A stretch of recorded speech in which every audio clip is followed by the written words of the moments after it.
राहुल गांधी पर बीजेपी का दाव पड़ा उल्टा, सुप्रीम कोर्ट से मिली बड़ी राहत, सीबीआई ईडी पर भी रोक। राहुल गांधी से जुड़े एक मामले में सुप्रीम कोर्ट तक पहुंची थी ऐसी याचिका जिसने पूरे मामले को एक बार फिर सुर्खियों में ला दिया है। आखिर ऐसा क्या हुआ कि राहुल गांधी को सुप्रीम कोर्ट का दरवाजा खटखटाना पड़ा?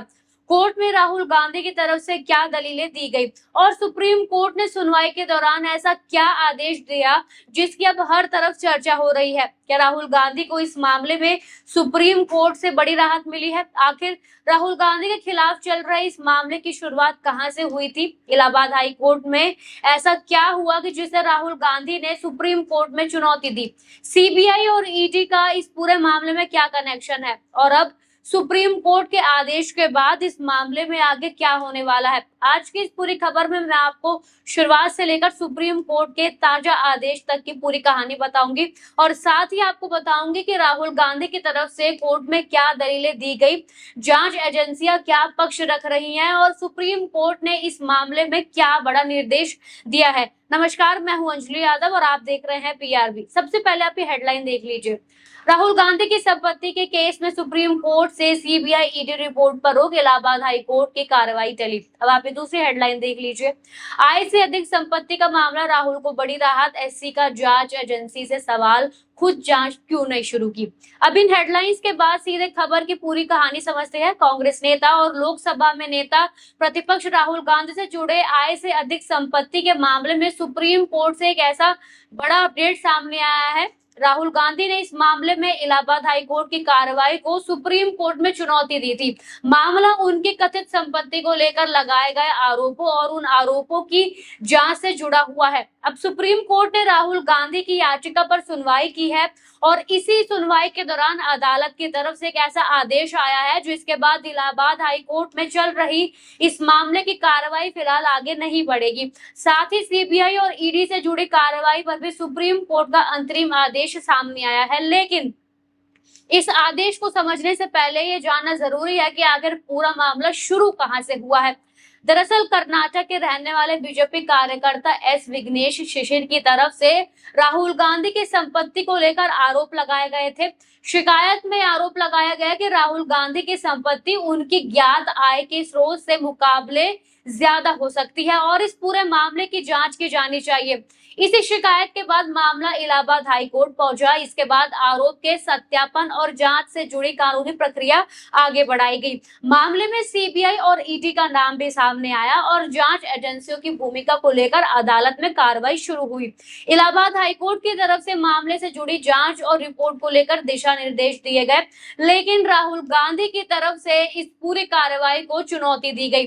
राहुल गांधी का पक्ष था कि उनके खिलाफ इस तरह की कार्रवाई को आगे बढ़ाने से पहले कानूनी प्रक्रिया का पालन किया जाना चाहिए और उन्हें अपनी बात रखने का उचित अवसर दिया जाना चाहिए, यानी उनको भी अपनी बात रखने का एक मौका जो है उनको मिलना चाहिए। यही वजह है कि मामला सुप्रीम कोर्ट तक पहुंचा। राहुल गांधी की तरफ से सुप्रीम कोर्ट में वरिष्ठ वकील कपिल सिब्बल ने दलीलें रखी। उनकी तरफ से इलाहाबाद हाई कोर्ट की कार्रवाई को लेकर कई कानूनी सवाल उठाए गए। सुप्रीम कोर्ट के सामने यह मुद्दा भी रखा गया कि किसी व्यक्ति के खिलाफ इस तरह की प्रक्रिया आगे बढ़ाने से पहले उसे उचित सुनवाई का अवसर मिलना चाहिए। वहीं सीबीआई की तरफ से अतिरिक्त सॉलिसिटर जनरल एसवी राजू अदालत में पेश हुए। सीबीआई की तरफ से अदालत को बताया गया कि एजेंसी फिलहाल शिकायत का सत्यापन कर रही है और अभी तक इस मामले में एफआईआर दर्ज नहीं की गई है, यानी अदालत के सामने राहुल गांधी की तरफ से भी दलीलें रखी गई और जांच एजेंसी की तरफ से भी अपना पक्ष रखा गया। इसके बाद सुप्रीम कोर्ट ने इस मामले में अंतरिम आदेश जो है जारी किया। सुप्रीम कोर्ट ने राहुल गांधी की याचिका पर सीबीआई, ईडी और अन्य संबंधित पक्षों को नोटिस जारी किया। इसके साथ ही इलाहाबाद हाई कोर्ट की आगे की कार्रवाई पर फिलहाल रोक लगा दी गई है, यानी हाई कोर्ट अब सुप्रीम कोर्ट के अगले आदेश तक इस मामले में आगे की कार्रवाई नहीं बढ़ाएगा। इसके अलावा सीबीआई और ईडी को भी फिलहाल इलाहाबाद हाई कोर्ट में इस मामले से जुड़ी रिपोर्ट दाखिल करने के लिए रोक दिया है। यही वो आदेश है जिसके बाद राहुल गांधी को फिलहाल बड़ी अंतरिम राहत मिली हुई है। सुप्रीम कोर्ट के इस आदेश की पुष्टि इस रिपोर्ट से होती है। पहले आप ये रिपोर्ट को ध्यान से देख लीजिए। रिपोर्ट में बताया गया कि इलाहाबाद हाईकोर्ट की कार्रवाई फिलहाल टाल दी गई है और सीबीआई ईडी को हाईकोर्ट के सामने रिपोर्ट दाखिल करने से रोक दिया गया है।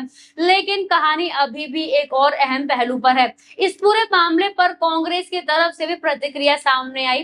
कांग्रेस नेता सुप्रिया श्रीनेत ने सोशल मीडिया प्लेटफॉर्म एक्स पर इस मामले को लेकर पोस्ट किया है। पहले आप ये पोस्ट को ध्यान से देख लीजिए। कांग्रेस की तरफ से सुप्रीम कोर्ट के इस आदेश को राहुल गांधी के लिए राहत के तौर पर देखा जा रहा है। अब वापस इस मामले की कानूनी स्थिति पर आते हैं। यहाँ एक बात बिल्कुल साफ समझना जरूरी है कि सुप्रीम कोर्ट के इस आदेश का मतलब ये नहीं है कि राहुल गांधी को इस मामले में क्लीन चिट मिल गई है। अदालत ने अभी ये फैसला नहीं दिया है कि राहुल गांधी के खिलाफ लगाए गए आरोप सही है या गलत है। फिलहाल अदालत ने अंतरिम राहत देते हुए इलाहाबाद हाईकोर्ट की कार्रवाई को आगे बढ़ाने से रोक दिया गया है और संबंधित पक्षों से जवाब मांगा गया है। यानी मामला अभी खत्म नहीं हुआ है, कानूनी प्रक्रिया भी जारी है और आगे की सुनवाई में तस्वीर और साफ होगी। इसलिए इस आदेश को राहुल गांधी के लिए बड़ी अंतरिम राहत जरूर कहा जा सकता है, लेकिन इसे मामले से पूरी तरह बरी होना कहना सही नहीं होगा। अब सबसे बड़ा सवाल ये है कि आगे इस मामले में क्या होगा। राहुल गांधी की तरफ से इन मामलों को इलाहाबाद हाई कोर्ट से दिल्ली हाई कोर्ट ट्रांसफर करने की मांग भी सुप्रीम कोर्ट के सामने रखी गई है। इस मांग पर आगे सुनवाई होनी है। इसके अलावा संबंधित पक्षों को सुप्रीम कोर्ट के नोटिस का जवाब देना होगा। उसके बाद अदालत ये तय कर सकती है कि मामले में आगे की कानूनी प्रक्रिया किस तरह चलेगी। क्या इलाहाबाद हाई कोर्ट की कार्रवाई पर लगी रोक आगे भी जारी रहेगी? क्या सीबीआई और ईडी को आगे अपनी जांच बढ़ाने की अनुमति मिलेगी?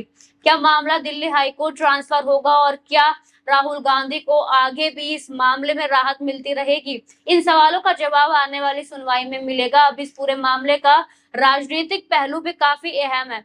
राहुल गांधी विपक्ष के नेता हैं और कांग्रेस सरकार तथा जांच एजेंसियों को लेकर विपक्ष लगातार सवाल उठाता रहा है, जबकि सरकार और जांच एजेंसियां ऐसे आरोपों को खारिज करती रही है। ऐसे में राहुल गांधी से जुड़े इस मामले में सुप्रीम कोर्ट का दखल राजनीतिक रूप से भी चर्चा का विषय बन सकता है, लेकिन इस वक्त सबसे महत्वपूर्ण अदालत का आदेश है और अदालत के आदेश के मुताबिक फिलहाल इलाहाबाद हाईकोर्ट की कार्रवाई आगे नहीं बढ़ेगी और सीबीआई ईडी को हाईकोर्ट के सामने रिपोर्ट दाखिल करने से रोक दिया गया है। और इस पूरे मामले को अगर आसान भाषा में समझेंगे तो तीन बड़ी बातें सामने आती हैं। पहली, राहुल गांधी की याचिका पर सुप्रीम कोर्ट ने संबंधित पक्षों को नोटिस जारी किया है। दूसरी, इलाहाबाद हाईकोर्ट की आगे की कार्रवाई पर फिलहाल रोक लगा दी गई है। और तीसरी, सीबीआई और ईडी को फिलहाल हाईकोर्ट में इस मामले से जुड़े रिपोर्ट दाखिल करने से रोक दिया गया है। लेकिन इसके साथ ही ये भी साफ है कि मामला अभी खत्म नहीं हुआ है। राहुल गांधी को क्लीन चिट नहीं मिली है। फिलहाल ये एक अंतरिम राहत है और आगे की सुनवाई के बाद ही तय होगा कि मामले की जांच और कानूनी प्रक्रिया किस दिशा में जाती है।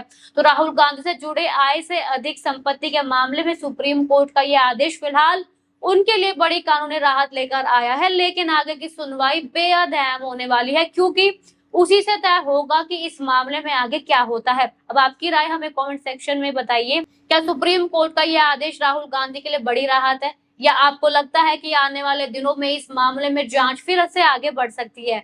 आप अपनी राय हमें कमेंट सेक्शन में जरूर बताइए। वीडियो पसंद आया हो तो लाइक कीजिए, शेयर कीजिए और ऐसे ही बड़ी राजनीतिक और कानूनी खबरों के लिए पीआरबी को फॉलो जरूर कर लीजिए।